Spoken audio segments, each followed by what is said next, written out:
తెలంగాణలో గవర్నర్ కోట ఎమ్మెల్సీ కథ మళ్ళీ మొదటికొచ్చింది.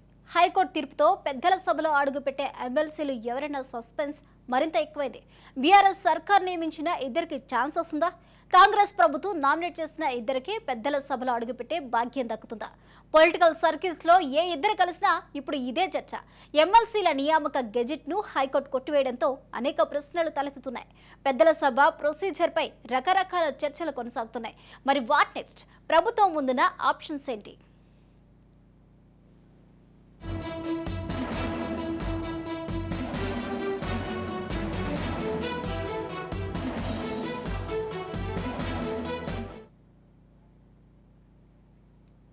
గవర్నర్ కోట ఎమ్మెల్సీలు ఎవరు? బీఆర్ఎస్ సర్కార్ సిఫారసు చేసిన దాసోజు శ్రవణ్, కుర్రా సత్యనారాయణను ప్రస్తుతం ప్రభుత్వం పరిగణలోకి తీసుకుంటుందా? లేక తాను నామినేట్ చేసిన ప్రొఫెసర్ కోదండరాం, అమీర్ అలీఖాన్ పేర్లనే మరోసారి పంపుతుందా? తెలంగాణలో హాట్ టాపిక్ గా మారిన అంశం ఇదే. ప్రొఫెసర్ కోదండరాం, అమీర్ అలీఖాన్లను ఎమ్మెల్సీలుగా నియమిస్తూ విడుదల చేసిన గెజిట్ ను హైకోర్టు రద్దు చేయడంతో పాటు తాజాగా నోటిఫికేషన్ విడుదల చేయమని సూచించడంతో ఎమ్మెల్సీ పదవులపై సస్పెన్షన్ పెరుగుతోంది.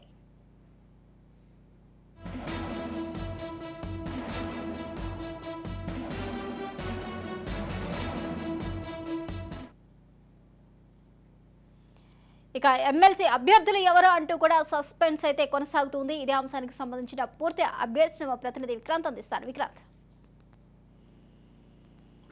గవర్నర్ కోట ఎమ్మెల్సీల కథ మళ్ళీ మొదటికి వచ్చిందని చెప్పుకోవచ్చు. హైకోర్టు తీర్పుతో పెద్దల సభలో కూడా అడుగుపెట్టేటువంటి ఎమ్మెల్సీలు ఎవరన్నా సస్పెన్స్ మరింత ఎక్కువైంది.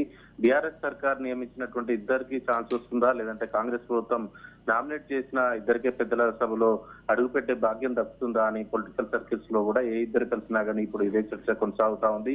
ఎమ్మెల్సీల నియామక గెజిట్ ను కూడా హైకోర్టు కొట్టివేయడంతో అనేక ప్రశ్నలు కూడా తలెత్తుతున్నాయి. పెద్దల సభ ప్రొసీజర్ పై రకరకాల చర్చలు కొనసాగుతున్నాయి.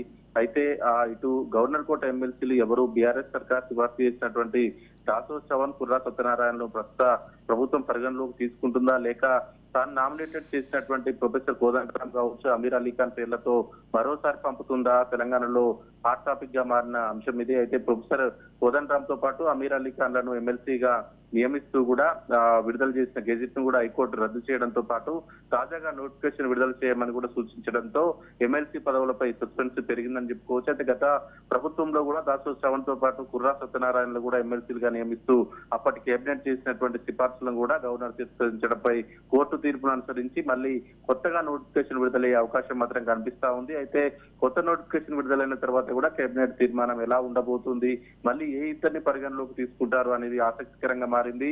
అయితే కోర్టు తీర్పు నేపథ్యంలో కూడా గవర్నర్ గతంలో రిజెక్ట్ చేసినటువంటి దాసోజు శ్రవణ్, సత్యనారాయణలు పరిగణలోకి తీసుకుంటారా లేదా అనే చర్చ కూడా నడుస్తా ఉంది. అయితే పిటిషన్ల వాదన ప్రకారం మాత్రం ఇటు తమ అర్హతలపై కూడా అనుమానాలను పునఃపరిశీలించాలని కూడా ఉన్నందున మళ్ళీ తమ పేర్లనే సూచించాలని అంటా ఉన్నారు. అయితే ఎందుకంటే గతంలోనే కేబినెట్ నిర్ణయం జరిగిపోయింది కాబట్టి మళ్ళీ నిర్ణయం తీసుకోవాల్సిన అవసరం లేదన్న వాదనగా వినిపిస్తా ఉన్నారు. అయితే ప్రభుత్వం మారినందున గత ప్రభుత్వ నిర్ణయాలను పాటిస్తుందా లేదా అనేది మాత్రం ఆసక్తికరంగా మారింది. గత ప్రభుత్వ నిర్ణయాలను కూడా పాటించాలనే రూల్ లేనందున ప్రస్తుతం మాత్రం ఈ కాంగ్రెస్ ప్రభుత్వం సిఫార్సు చేసినటువంటి ప్రొఫెసర్ కోదండరాం కావచ్చు, అమీర్ అలీఖాన్ పేర్లనే మళ్ళీ పంపించే ఛాన్స్ మాత్రం ఉండబోతుందనేది తెలుస్తా ఉంది. దీనిపై 1-2 రోజుల్లో క్లారిటీ వచ్చే అవకాశం కనిపిస్తా ఉంది. రేపు 12వ తారీఖు కూడా సచివాలయంలో కూడా 12 గంటలకు కేబినెట్ భేటీ కాబోతా ఉంది. కేబినెట్ భేటీలో కూడా ఈ ఎమ్మెల్సీలకు సంబంధించిన చర్చ కూడా జరిగే అవకాశం కనిపిస్తా ఉంది. మళ్ళీ కోదండరాం తో పాటు అమీర్ అలీఖాన్ పేర్లను కూడా మళ్ళీ పంపించే అవకాశం మాత్రం కనిపిస్తా ఉంది. మొత్తానికి గవర్నర్ కోట ఎమ్మెల్సీ నియామకాలపై కూడా హైకోర్టు తీర్పుతో రాజకీయం ఒక్కసారిగా మారిపోయిందని చెప్పుకోవచ్చు. కోర్టు జోక్యం వల్ల కూడా మళ్ళీ న్యాయపరమైన చిక్కుముళ్ళు కూడా లేకుండా జాగ్రత్తగా వ్యవహరించేందుకు కూడా కాంగ్రెస్ ప్రభుత్వం కొత్తగా సమయం తీసుకునే అవకాశాలు ఎక్కువగా కనిపిస్తున్నాయి. అయితే పార్లమెంట్ ఎన్నికల తర్వాతే పెద్దల సభ పంచాయతీ తెరపైకి వస్తుందని అనుకున్నప్పటికీ రేపు కేబినెట్ సమావేశం ఉన్నందున రేపు 12వ తారీఖే దీనిపై ఒక క్లారిటీ వచ్చే అవకాశం మాత్రం కనిపిస్తా ఉంది. థాంక్యూ విక్రాంత్.